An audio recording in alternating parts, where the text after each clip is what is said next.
बाजार में दोस्तों आज गिरावट थी मेजरली। हम देखें मैक्सिमम स्टॉक्स वो नीचे हैं, सेक्टर्स देखे, कैटेगरीज देखे तो वो भी नीचे। निफ्टी ने गिरावट के साथ में क्लोजिंग दी है 32 पॉइंट्स नीचे। निफ्टी बैंक 41 बीपीएस यानी 0.41% की मंदी के साथ में। निफ्टी मिड कैप ने ठीक परफॉर्म किया, मिड कैप में कोई दिक्कत नहीं है। और मिड कैप देखो, मैं आपको एक डेटा दे चुका हूँ, अगर वो डेटा आप देखते हो, एग्जीक्यूशन उसके बेसिस पे करते हो, तो फिर ऑब्वियस है आपके पोर्टफोलियो के ऊपर भी उसका पॉजिटिव इम्पैक्ट हो रहा होगा। मिड कैप का डेटा हमने ये डिस्कस किया था कि Q1 के रिजल्ट हम देखें तो सबसे अच्छी जो ग्रोथ मिली है वो मिड कैप कंपनीज में मिली है। यानी स्टॉक्स जिस कैटेगरी के चलने की सबसे ज़्यादा प्रोबेबिलिटी है वो मिड कैप्स की है, और मिड कैप्स ने आज भी अच्छा परफॉर्म किया और वैसे भी काफ़ी अच्छा परफॉर्म मिड कैप कर रहा है। म्यूचुअल फंड के ऊपर भी एक डेटा मैंने आपको दिया था कि कैसे आप चूज़ कर सकते हैं अच्छे फंड को। एक और डेटा मैं आपको दूंगा आज के दिन अगले कुछ वीडियोस में, तो वो चेक करिएगा। निफ्टी स्मॉल कैप नीचे 51 पॉइंट्स, 1625 स्टॉक्स नीचे हैं, 1490 ऊपर है। सेक्टर्स हम देखें तो मेटल ने अच्छा परफॉर्म किया, रियल्टी, एनर्जी, आईटी ये प्लस में थे। बाकी सभी सेक्टर्स जिसमें फिनेंस आता है मेजरली, वो आज गिरावट के साथ में बंद हुआ है। न्यूज़ क्या है, कुछ बड़ी न्यूज़ है क्या, कुछ ट्रम्प का अनाउंसमेंट है या कुछ नए डेवलपमेंट से ट्रेड डील को लेकर? नहीं दोस्तों, ऐसा कुछ नहीं है। कल के वीडियोस अगर आपने नहीं देखे तो जरूर से देखना, उसमें ट्रेड डील को लेकर भी कुछ डिस्कशन हमने किया है। न्यूज़ ये आती है कि पाकिस्तान आर्मी चीफ आसिम मुनीर ये ट्रैवल कर चुका है ईरान की तरफ। देखते हैं कि क्या वहाँ से न्यूज़ आती है। साथ में आप ये देखोगे तो पुतिन मिले हैं इंडिया के फॉरेन मिनिस्टर के साथ में आज के दिन। तो ये न्यूज़ चेक करते हैं कि इसमें क्या कुछ बातें की गई है। पुतिन ने क्रेडिट दिया है पीएम मोदी को, क्योंकि रशिया के साथ में जो भी ट्रेड डील हुई है, जो भी रिलेशनशिप है, वो काफ़ी स्ट्रांग हुई है आफ्टर मोदी। अब देखो यहाँ पे मेंशन कर रखा है कि मोदी जी ने पर्सनल इंटरेस्ट दिखाया है स्ट्रेंथ करने के लिए इंडिया रशिया की ट्रेड डील। यानी ये पार्टी की बात नहीं हो रही है, यानी ये कंट्री की बात नहीं हो रही है, ये पर्सनल इंटरेस्ट की बात हो रही है जो कि मोदी जी ने दिखाया है। तो ये एक अलग ही बात यहाँ पे कही है। देखते हैं ट्रंप इसको किस तरह से देखेगा, क्योंकि जितना हम रशिया से ट्रेड करेंगे उतना ही दिक्कतें यूएस को होगी। यहाँ पे आप देख सकते हैं कि मेंशन कर रखा है कि रशिया ने सिग्निफिकेंट ग्रोथ दर्ज की है ट्रेड के साथ इंडिया में, मतलब इंडिया के साथ जो ट्रेड किया है उसके बेसिस पे। साथ में पुतिन और भी ज़्यादा स्ट्रॉन्गर डील चाहता है इंडिया के साथ में, ये यहाँ पे मेंशन कर रखा है। ठीक है, तो ये तो अभी इन पार्टीज़ की तरफ से न्यूज़ आई है, दोनों पार्टी जिसमें इंडिया के फॉरेन मिनिस्टर हैं और पुतिन है। बाकी हम बात करते हैं कि ईरान के साथ में भी क्या चल रहा है, यूएस वर्सेस ईरान में अभी क्या कुछ न्यूज़ आ रही है। तो फर्स्ट आप देख सकते हैं कि यूएस अभी कोशिश कर रहा है कि हम कुछ भी कर सकते हैं, ईरान के साथ में अटैक कर सकते हैं, स्ट्रेट ऑफ हॉर्मुज को हथिया सकते हैं, लेकिन बात ही की जा रही है, कोई मेजर अटैक अभी तक हमने देखे नहीं है। साथ में एक और धमकी अभी यूएस ने दी है कि हम टफेस्ट सैंक्शंस लगाएंगे ईरान के अगेंस्ट, यानी ऐसा सैंक्शन जो पहले कभी भी नहीं लगा। सैंक्शंस आपको बताइए रोक होती है जिसमें बाकी कंट्रीज़ के ऊपर रोक होती है कि वो कंट्री, जिस भी कंट्री के ऊपर सैंक्शंस होते हैं उससे डील नहीं कर सकती है, यानी इकोनॉमिकली उसको पुअर करना, उसको गरीब करना। और इस दुनिया में आपको बताइए पैसा ही सब कुछ है, पैसे से अगर कोई कमज़ोर होगा तो वो ओवरऑल कमज़ोर हो जाएगा। तो यहाँ पे मेंशन कर रखा है कि इकोनॉमिक प्रेशर होगा ईरान के ऊपर, और जो भी कंट्री ईरान से ऑयल खरीदेगी या कुछ भी खरीदेगी वो फिर टैरिफ का सामना करेगी। ये देख सकते हैं, जो भी कंट्री अगर डील करेगी तो यूएस मानेगा कि वो यूएस की दुश्मन है। तो ये कुछ अभी डेवलपमेंट्स हैं, न्यूज़ हैं, जिसके बेसिस पे मार्केट अभी रिएक्ट कर रहा है। कुछ मेजर चेंजेस, मेजर डेवलपमेंट्स हुए नहीं है, तो बेसिकली जो ही है और जो पहले सब चीज़ें चल रही थी अभी वही सब कुछ चलता हुआ देखने को मिल रहा है। निफ्टी के टेक्निकल्स को देखें तो ये सपोर्ट के बेसिस हैं। यहाँ पे निफ्टी ने सपोर्ट लिया, ऊपर जाने की कोशिश करा है, रेसिस्टेंस के बीच में गैप है 3% के आसपास का। अब ये गैप होगा कवर या नहीं वो टाइम बताएगा, एग्जैक्टली किसी को नहीं पता है, बट टेक्निकली ये स्ट्रक्चर है। जब तक निफ्टी सपोर्ट से ऊपर है, जब तक होप है, एक उम्मीद है कि निफ्टी अपने रेसिस्टेंस तक पहुंच जाए। अब देखो होप पे काम नहीं चलेगा, आपको डेटा देखना आना चाहिए। तो हम क्या कर सकते हैं, एक रेसिस्टेंस की रेखा को बना सकते हैं जिसमें आपको ये लाइन समझ में आएगी। अगर ये ब्रेकआउट हो जाता है तो प्रॉपर हम रिवर्सल मानेंगे। अभी निफ्टी ना ही ऊपर जा रहा है ना ही नीचे जा रहा है, तो अभी कंक्लूजन पे नहीं पहुंचेगी कि रेसिस्टेंस पे पहुंचने के चांसेस काफ़ी हाई है क्या, अभी कोई चांसेस नहीं है। लेकिन सपोर्ट के ऊपर निफ्टी है तो ये एक पॉजिटिव इंडिकेशन हम मान सकते हैं। साथ में देखिए लॉन्ग टर्म मार्केट के अंदर अभी काफ़ी अपॉर्चुनिटीज़ हैं, कुछ डेटा पॉइंट्स मैंने आपके साथ में शेयर किए थे कल के वीडियो के अंदर। अगर कोई लॉन्ग टर्म इन्वेस्टर है तो उसके लिए काफ़ी काम का डेटा है, जिसमें इंडिया और इमर्जिंग मार्केट के अंदर क्या तालमेल आपको सपोर्ट रेसिस्टेंस बताता है निफ्टी का, वो आपने देखा होगा। अगर नहीं देखा तो आप चेक कर सकते हैं। स्टॉक्स पे आते हैं। विशाल मेगा मार्ट, काफ़ी सारे क्वेश्चन आते हैं इसको लेकर। आज तो 9-10% भी ऊपर चला गया। बात करते हैं इसको, डिटेल में डिस्कस करते हैं। देखो, न्यूज़ है जिसका इम्पैक्ट आज स्टॉक के प्राइस में देखने को मिला है। अब कोई भी न्यूज़ आती है ना, तो इन्वेस्टर ये देखता है कि ये न्यूज़ शॉर्ट टर्म न्यूज़ है, ये न्यूज़ मीडियम टर्म न्यूज़ है, ये न्यूज़ लॉन्ग टर्म न्यूज़ है, क्या है, मतलब कैसे इम्पैक्ट होगा इस न्यूज़ का। तो न्यूज़ ये है कि कल रात को, कल यानी फ्राइडे के दिन जो लास्ट ट्रेडिंग सेशन था उसकी 8 बजे रात को एक न्यूज़ आती है कि कंपनी ने रीअपॉइंट किया है गुनेंद्र कपूर को as a managing director and CEO. Reappoint का मतलब पहले ये अपॉइंटेड थे, बट उनके बाद में इनका टेन्योर खत्म होता है। अब ये वापस से इसी कंपनी में आ चुके हैं। तो मार्केट को ये चीज़ पसंद आई है, क्योंकि इनकी जो टेन्योर था उसके अंदर काफ़ी अच्छी ग्रोथ मिली थी कंपनी को। तो मार्केट उम्मीद करा है कि अभी भी काफ़ी अच्छी ग्रोथ मिलेगी।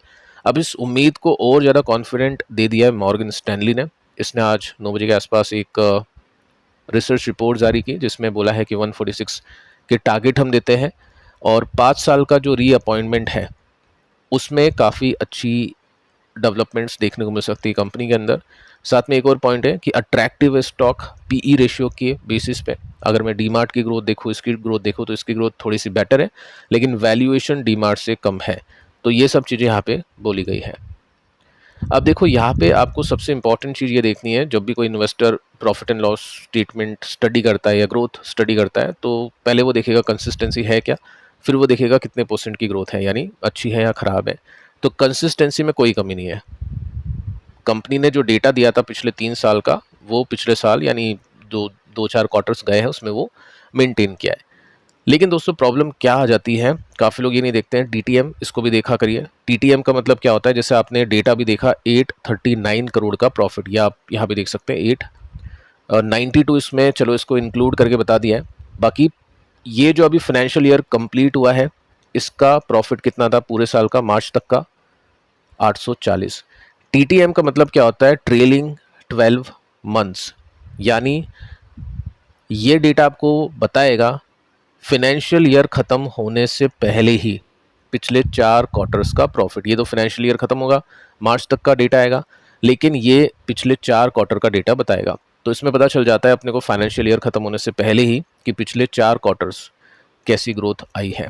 तो यहाँ पे आप सिंपली नोट कर सकते हैं कि ग्रोथ वैसे तो अच्छी थी 400, 600, 800, लेकिन अभी ग्रोथ यहाँ पे थोड़ी सी अटकी है, 840 से 892 है, यानी कोई बहुत बड़ी ग्रोथ देखने को नहीं मिली है। तो ये जस्ट एक पॉइंट है जो अभी इन्वेस्टर देख रहे हैं, इस हिसाब से इसको वैल्यू कर रहे हैं, इस हिसाब से स्टॉक अभी कुछ नई हाइज नहीं मार पा रहा है। सेकेंड रीज़न आप देखिए कि एकदम से प्रमोटर ने बिकवाली की थी, 54% के स्टेक 40 हुआ था, तो किसने लिया, FIDIs ने लिया। अब DI तो चलो मेंटेन कर रही है अपनी होल्डिंग, लेकिन FIs यहाँ पे रिड्यूस कर चुकी है 22 से 20। तो अगर FIs कंटिन्यूसली अपनी होल्डिंग्स को वापस से 15-16 लेके आती है, तो प्रेशर इसमें देखने को मिल सकता है। तो कहने का मतलब ये है कि ग्रोथ मैं ऐसे नहीं कहूँगा बुरी है, बहुत अच्छी भी नहीं है, डिसेंट ग्रोथ है। कंपनी में कोई कमी ऐसे देखने को नहीं मिलती है। सेक्टर के बेसिस पर अगर हम देखें तो इसमें देखो वैल्यूएशन तो ज़्यादा मिलेगी, क्योंकि रिटेल की वैल्यूएशन ज़्यादा ही है, तो उसमें हम कुछ नहीं कर सकते हैं। लेकिन रीअपॉइंटमेंट के चलते बाजार ये सोचेगा कि अब अच्छे रिजल्ट आएंगे। तो अगर दोस्तों रिजल्ट अच्छे आते हैं तो ठीक है, वेल एंड गुड, लेकिन अगर रिजल्ट अच्छे आने की उम्मीद भी होती है ना, तो भी स्टॉक चल जाता है। तो हम यहाँ क्या कर सकते हैं, यहाँ पे हम उम्मीद कर सकते हैं कि ये जो रेसिस्टेंस है 12% का, शायद ये अचीव हो जाए, लेकिन इसके बाद में ब्रेकआउट होगा, तब जाके फिर आगे की बात होगी। तो कंपनी को हम ओके ओके बोल सकते हैं, कोई प्रॉब्लम भी नहीं है, लेकिन कोई ऐसी खास ग्रोथ भी अभी देखने को नहीं मिलती है। अब इसके बाद में सेकंड कंपनी डिस्कस करते हैं, जिसका नाम LT फूड्स। 6% की तेजी बनी है। डेली बेसिस पे कोशिश करता हूँ कुछ नई कंपनी जिसमें अच्छी ग्रोथ आई है उसके बेसिस पे बातचीत हो, ताकि आप और स्टडी सीख पाओ कि कैसे आप स्टडी कर सकते हैं, कंपनी में कौन कौन से डेटा पॉइंट्स आप देख सकते हैं। तो रीज़न क्या है इसके पीछे का, रीज़न दोस्तों स्टॉक चलने के पीछे का है न्यूज़ जो कि आज आई है, और न्यूज़ के अंदर आप देख सकते हैं कि राइस स्टॉक ऊपर गए हैं। ये बिरयानी राइस उस तरह की कंपनी आप इसको कह सकते हैं। रीज़न इसके पीछे का ये है कि ग्लोबल मार्केट के अंदर चावलों के दाम बढ़ चुके हैं 4%, सिंगल डे कमोडिटी में 4% ऊपर जाना बहुत बड़ी बात होती है। 4% ऊपर, ठीक है। अब इसका बेनिफिट सीधा सीधा मिलेगा इंडिया को, क्योंकि इंडिया सबसे बड़ा एक्सपोर्टर है राइस का पूरी दुनिया में, ठीक है। तो ये फ़ायदा इसको मिलेगा, इस कंपनी को नहीं, मैं पूरी कैटेगरी की बात कर रहा हूँ, राइस वाली जो भी कंपनी है उसकी। अब राइस का इम्पोर्ट सॉरी एक्सपोर्ट अगर आप देखोगे इंडिया के बेसिस में, तो ये 16% इंक्रीज़ हुआ था। तो पहली चीज़, हम सेल्स में अच्छा करेंगे क्योंकि एक्सपोर्ट इंक्रीज़ हुआ है। अब प्रॉफिट में भी अच्छा करेंगे क्योंकि प्राइस भी बढ़े हैं। तो ये न्यूज़ है जिसके बेसिस पे स्टॉक ने अच्छा परफॉर्म किया। बाकी इसके भी फाइनेंशियल्स को देखते हैं। देखो सेल्स में कोई कमी नहीं है, सेल्स मक्खन है, हर साल कंपनी अच्छा एक्सपोर्ट करती है, डोमेस्टिक भी अच्छा माल बेचती है। प्रॉफिट हम देखें तो यहाँ पे थोड़ी सी प्रॉब्लम अभी चल रही है पिछले 3 साल में प्रॉफिट के मार्जिन्स के चलते। उससे पहले ये जो ग्रोथ मिली थी 2020 से लेकर 23 तक की, ये बहुत अच्छी थी, लेकिन उसके बाद में प्रॉफिट के मार्जिन थोड़े से फीके हो चुके हैं। सो अब ये जो न्यूज़ है ये आपको ये बताती है कि अगले कुछ क्वार्टर्स में प्रॉफिट के मार्जिन्स अच्छा आएंगे। ये डिपेंड करेगा कि राइस की प्राइस क्या ऊपर ही सस्टेन करेगी या फिर नहीं। अगर राइस के प्राइस गिर गए तो फिर दिक्कत है, लेकिन अगर ऊपर सस्टेन करते हैं तो फिर अगले कुछ क्वार्टर्स में काफ़ी धमाकेदार रिजल्ट्स हम देख सकते हैं। अब देखो यहाँ पे क्वार्टरली रिजल्ट हम देखें तो ये एक ब्रेकआउट हुआ है अभी इस क्वार्टर में, ये जो अभी हमने देखा, ठीक है।